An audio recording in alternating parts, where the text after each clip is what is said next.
से पलामू और चतरा लोकसभा सीट पर दावा ठोका है। रांची में प्रेस कॉन्फ्रेंस में आरजेडी के प्रदेश अध्यक्ष संजय सिंह यादव और श्रम मंत्री सत्यानंद भोक्ता ने कहा कि पलामू और चतरा में आरजेडी के पास जनाधार है।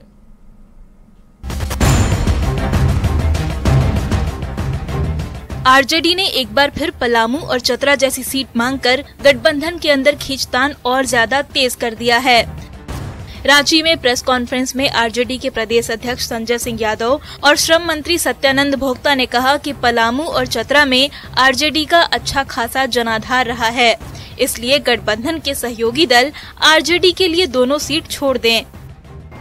पलामू और चतरा सीट राष्ट्रीय जनता दल को लड़ना है और इंडिया गठबंधन के जो हमारे एलआई पार्टनर हैं इस पर गंभीरता पूर्वक विचार करें और जल्द से जल्द ये जो इंडिया गठबंधन का 14 सीट है उन 14 सीटों पर जल्द से जल्द घोषणा हो, ये हमारा मांग है। जनाधार पलामू चतरा में पूरा राष्ट्रीय जनता दल का है। हम कह सकते हैं कि गरमजरवा नहीं रहती है, दोनों सीट राष्ट्रीय जनता दल का हक बनता है और हम लोग लड़ेंगे भी, जीतेंगे भी। 2019 के लोकसभा चुनाव में पलामू से आरजेडी की ओर से घूरन राम ने चुनाव लड़ा था, तब उन्हें सिर्फ 23% वोट मिले। उस समय आरजेडी को बीजेपी के हाथों 4,77,606 वोट के विशाल अंतर से मात खानी पड़ी थी। वहीं 2019 के लोकसभा चुनाव में चतरा में आरजेडी और कांग्रेस के बीच दोस्ताना संघर्ष हुआ था। तब कांग्रेस को 1.5 लाख और आरजेडी को सिर्फ 83,000 वोट मिले थे, जबकि बीजेपी 57% वोट के साथ चतरा में विजयी हुई थी। ऐसे में कांग्रेस ने आरजेडी की डिमांड को नाजायज करार देते हुए खुद चुनाव लड़ने की बात कही है कि चतरा कांग्रेस का है सीट और पलामू आरजेडी का सीट है। ये तमाम चीजें इंडिया घटक के अंदर बातें हो गई है और स्वाभाविक तौर पे चतरा कांग्रेस लड़ेगी और पलामू आरजेडी लड़ेगी। आरजेडी की मांग को कांग्रेस ने जिस तरह से सिरे से खारिज कर दिया है, ऐसे में चतरा और पलामू सीट को लेकर गठबंधन में रस्साकसी थमने का नाम नहीं ले रही है। रांची से गौरव झा के साथ अविनाश कुमार की रिपोर्ट।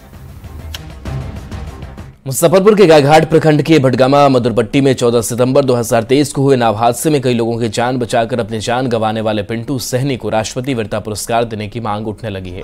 पिंटू सहनी के गांव के लोगों ने हस्ताक्षर अभियान चलाकर डीएम सुब्रत सेन से मुलाकात की और पिंटू सहनी को राष्ट्रपति वीरता पुरस्कार देने की मांग की। ऐसे में डीएम ने सबको आश्वासन दिया और कहा कि इसको लेकर वो आपदा प्रबंधन विभाग से बात करेंगे। बता दें कि 14 सितंबर 2023 को गायघाट के भटगामा में नाव हादसा हुआ था, जिसमें कई लोगों की मौत हो गई थी। हादसे के बाद पिंटू नदी में कूदकर सबकी जान बचाने लगा। उसने 4 लोगों को सुरक्षित बाहर निकाल लिया, वहीं अन्य को बचाने के दौरान उसकी मौत हो गई। धनबाद नगर निगम ने लोकसभा चुनाव को लेकर अतिक्रमण हटाओ अभियान चलाया। इस दौरान हीरापुर के पार्क मार्केट के हटिया रोड के बीच फुटपाथ से अवैध दुकान हटाई गई। साथ ही जेसीबी ने अवैध रूप से चल रही दुकान को भी ध्वस्त कर दिया। फूड इंस्पेक्टर ने कहा कि अतिक्रमण के खिलाफ यह अभियान आगे भी जारी रहेगा।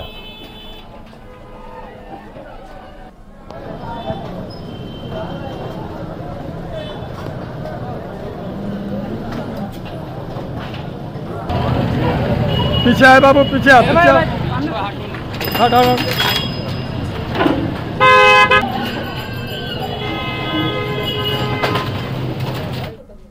सड़क के दोनों किनारे जो सड़क का अतिक्रमण करके रखे हुए हैं, अस्थायी तरीके से बांस बल्ली गाड़ कर रखे हुए हैं, उन्हीं को हटाया जा रहा है यहाँ से। ये केवल एक दिन का अभियान है? ये अभियान तो लगातार चलते रहता है, लेकिन अभी देखा जा रहा है कि सड़क के दोनों किनारे अतिक्रमण काफी कर लिया गया है। इसीलिए सड़क की सुरक्षा की दृष्टि से भी और सड़क के किनारे सफाई भी व्यवस्था प्रभावित हो रही है, उसको लेकर के और खास करके अभियान चलाया जा रहा है। और चलिए न्यूज़ 18 बिहार झारखंड पर खबरें आपके लिए लगातार जारी हैं।